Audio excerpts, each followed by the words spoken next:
안녕하십니까. KBC 대담. 오늘은 새로운 미래의 이낙연 공동대표와 함께 이야기 나눠보겠습니다. 지난 주말 새로운 미래 중앙당 창당까지 이렇게 마치셨는데요. 대표님, 일단 신당 새로운 미래, 어떤 가치와 비전을 가지고 있는 건가요? 네, 지난 1년 반 내지 2년 동안 무능하고 타락한 윤석열 정권과 그리고 부패 때문에 제대로 견제를 못하는 민주당 때문에 우리 국민들께서 많이 절망하고 계십니다. 그래서 저희들은 진영과 개인의 이익보다는 국민과 국가의 이익을 우선하는 그런 정치, 억지보다는 상식을 중시하는 그런 정치를 펼치고자 합니다. 저희가 창당대회를 하는데 2,500명 가까운 분들이 몰리셔서 새로운 정치에 대한 갈망을 보여주셨어요. 그것은 저희들에 대한 강력한 주문이기도 합니다. 그런 국민들의 주문에 충실히 부응하고자 합니다. 아직도 그래도 아쉬운 마음을 표시하는 분들이 많은 것 같아요. 그래도 대표님이 민주당을 좀 새롭게 바꿔주셨으면 하는 바람을 가지신 분도 있는데 그거에 대해서는 어떻게 생각하십니까? 저도 그러고 싶었습니다. 아시는 것처럼 저희 아버지는 평생 민주당원이었고 제가 24년 민주당 당원이었습니다. 그리고 열린우리당이 생길 때나 국민의당에 녹색바람이 불 때도 저는 꼼짝 않고 민주당을 지켰는데 이번만은 어쩔 수 없었다는 말씀을 드립니다. 제가 미국 유학 중에 저를 제명하라는 강성 당원들의 청원에 7만 명이 서명을 했습니다. 당에서는 아무도 그걸 말리지 않았습니다. 그런 상태에서 제가 귀국을 해서 나름대로 민주당의 변화를 위해서 노력했지만 전혀 변화가 이루어지지 않았고요. 제가 민주당 내에서 할 일이라고는 아무 말도 않고 그냥 따라다니는 것, 그거 외에는 없었습니다. 그런데 우리 국민들은 이미 두 개 정당에 대한 실망 때문에 새로운 정치를 요구하고 계셨고 그런 요구의 상당 부분이 저한테 쏟아졌습니다. 그래서 어느 것이 제가 할 수 있는 가치 있는 일일까 생각한 끝에 어렵더라도 국민들의 그런 새로운 정치에 대한 요구에 제가 보답하는 것이 맞겠다 이런 판단을 했습니다. 그런데 조금 아픈 질문일 수도 있는데요. 신당에 대한 지지율이 그렇게 또 높지 않습니다. 호남에서조차도요. 네. 어떻게 보십니까? 1995년 김대중 대통령이 새정치국민회의를 만들었을 때도 처음에는 반대가 많았습니다. 제가 출입기자고 김대중 대통령의 사랑을 많이 받았던 기자인데 저도 반대했었습니다. 그러나 그 국민회의가 나중에 정권교체를 이룩했죠. 안철수 씨의 국민의당 선거가 4월 10 며칠이었는데 3월 중순까지 지지도가 8%였습니다. 네, 이 지지 열기가 올라간다는 건 항상 시간이 걸리고요.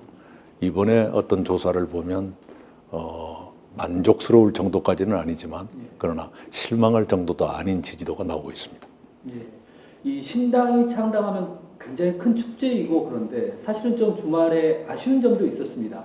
조응천 의원이라든지 이원욱 의원이 합류를 계획하셨다가 당일날 합류하지 않는 이런 일들이 있었습니다. 어떤 일이 있었던 건가요? 저도 그것을 좀 알고 싶어요. 갑자기 그렇게 통보하고 불참을 하셔서 참 안타깝습니다.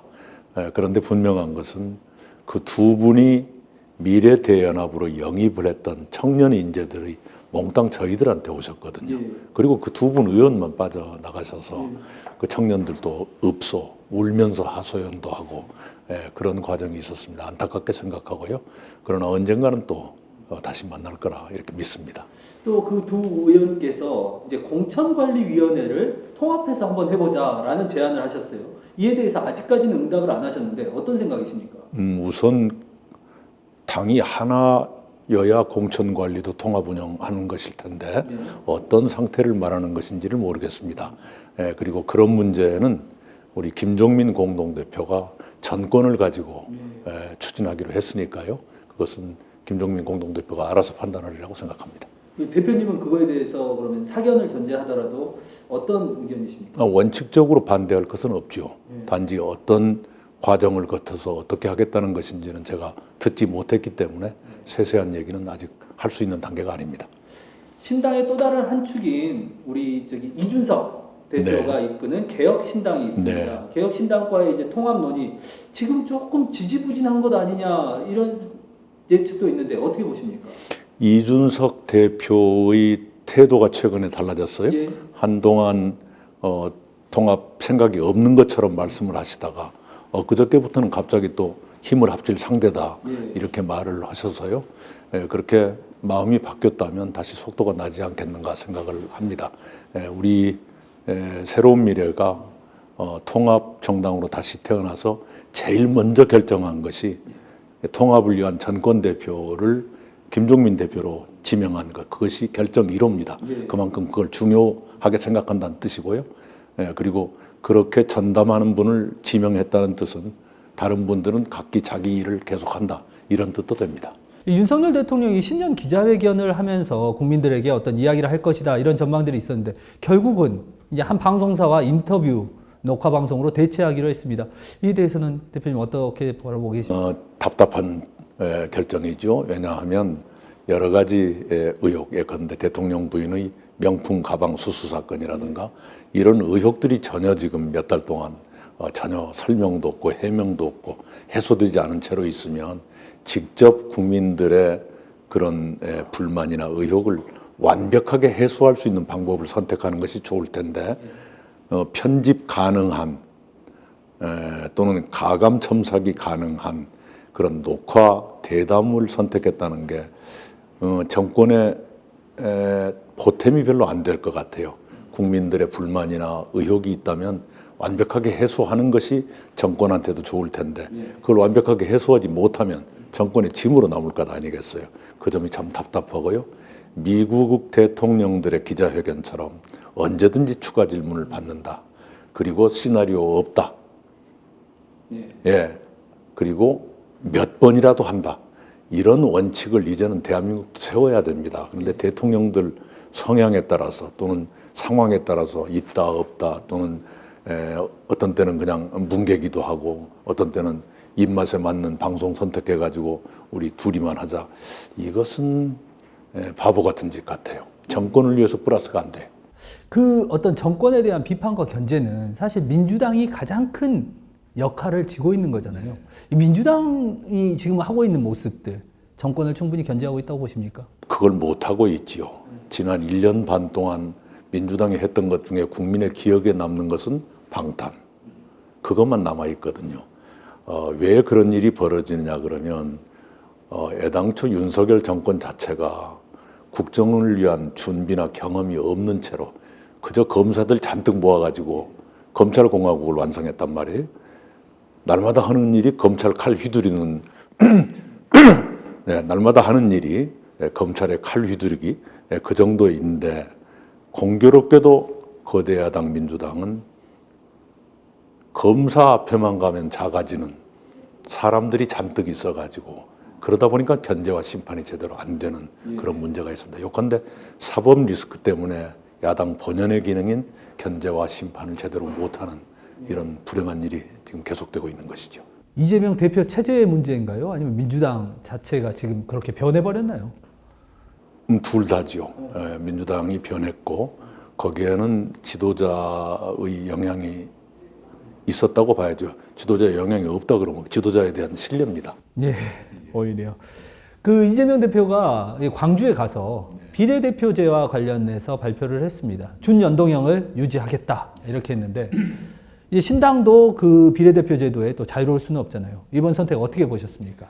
준연동형을 유지하겠다.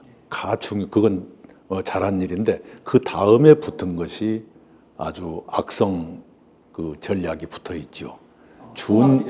준위성정당을 만들겠다. 통합비례정당을 만들겠다.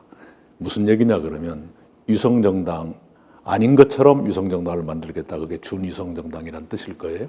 그리고 통합비례정당이라는 것은 이런 얘기입니다. 우리 국내에는 다양한 정치적인 목소리들이 있죠. 거대 양당과는 다른 제3, 제4의 목소리가 있는 것인데 그 제3, 제4의 소수 의견마저도 민주당 카르텔 안에 편입시키겠다. 경제로 비유하자면 수많은 중소기업과 벤처기업, 소기업들이 있는데 그걸 대기업 둘이서 계열화하겠다는 얘기가 돼버리거든요. 그래서 그들에게는 이익일지 모르지만 국가 전체, 경제 전체로 보면 굉장히 해악을 끼치는 그런 일이 생깁니다. 정치적 다양성을 압살하는, 눌러 죽이는 그런 나쁜 결과가 되지요. 그 점에서 망국적이다 이렇게 생각을 해요. 그런데 통합비례정당은 애시당초 이 군소정당에서 먼저 요구하기도 했거든요. 그거야 그들의 이익 때문이죠. 그런데 실제로 가면은 여러 가지 중요한 결정에서 민주당한테 도움을 받은 것에 대한 보답을 안 할 수가 없을 것 아닙니까? 그러면 제3의 목소리, 제4의 목소리는 차츰 약해지는 것이거든요. 지난번에 그렇게 했었죠. 그렇게 했었는데 그 중에 누구는 국민의힘으로 가버린 사람도 있고 그 중에 어떤 사람은 사실 민주당과 똑같이 되기도 하고 이런 식이거든요. 제3의 목소리가 나오질 않게 됐어요. 또 그렇게 하겠다는 것은 굉장히 정치 발전을 저해하는 일이다 이렇게 생각을 합니다. 네, 이제는 그 대표님 관련해서도 좀 여쭤보고 싶은데 지금 사실 가장 관심이 대표님 총선에 출마하십니까? 지역구에 출마하십니까? 이런 질문 정말 많이 받으셨어요. 네.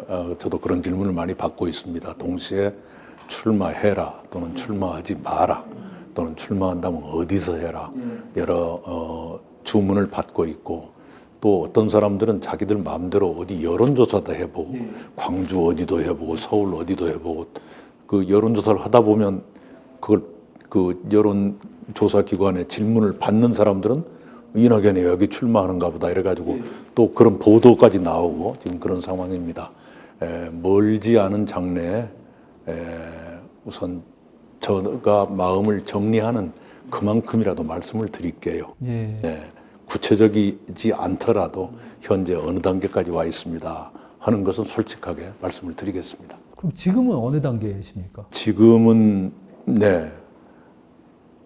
출마를 하는 것이 좋을지 아니면 전국을 도와주는 것이 좋을지 또 한다면 어디가 더 당과 국가를 위해서 나을지 이런 것을 고민하고 있는 단계입니다. 사실은 이준석 대표 같은 경우는 광주 출마를 요구하고 있거든요. 그리고 광주 시민들도 이낙연 대표가 여기 내려온다고? 이렇게 좀 기대감도 가지고 있는 것 같은데 광주 출마도 생각이 있으신 거죠? 아니 그러니까 이렇게 봐야 되겠죠. 출마할지 안 할지 어느 것이 더 보탬이 될지 한다면 어디가 보탬이 될지 거기에 광주가 빠질 수는 없는 것이죠. 네. 보통 대표님이 중요한 결정이 있으실 때 영광에 가시더라고요.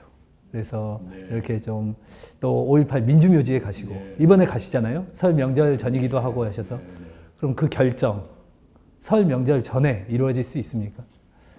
광주에 가기 때문에 광주 시민께 그 단계까지 최선을 다해서 제 정직한 마음을 말씀드리는 것이 도리겠지요. 지난번에 제가 귀향했을 때는 아버지 묘소에 다녀왔었고요.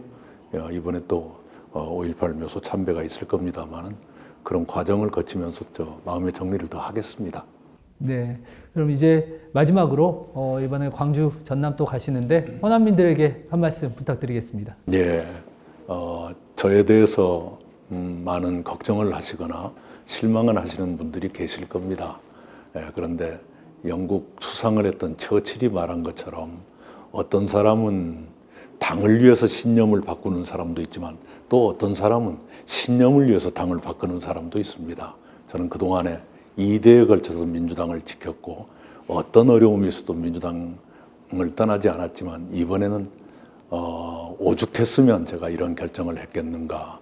그리고 국가를 위해서 이낙연이가 이런 결정을 할 수밖에 없었다는 여러 가지 사정, 이것을 제가 시민 여러분께, 시도민 여러분께 상세히 말씀을 드리겠습니다. 한번 제 말씀도 들어주시고 국가를 위해서 어떤 것이 더 좋은 길인지 우리 광주 전남 시도민 여러분께서도 이해하고 도와주시기 바랍니다. 곧 뵙겠습니다. 네, 지금까지 새로운 미래 이낙연 공동대표였습니다. 대표님 고맙습니다. 감사합니다.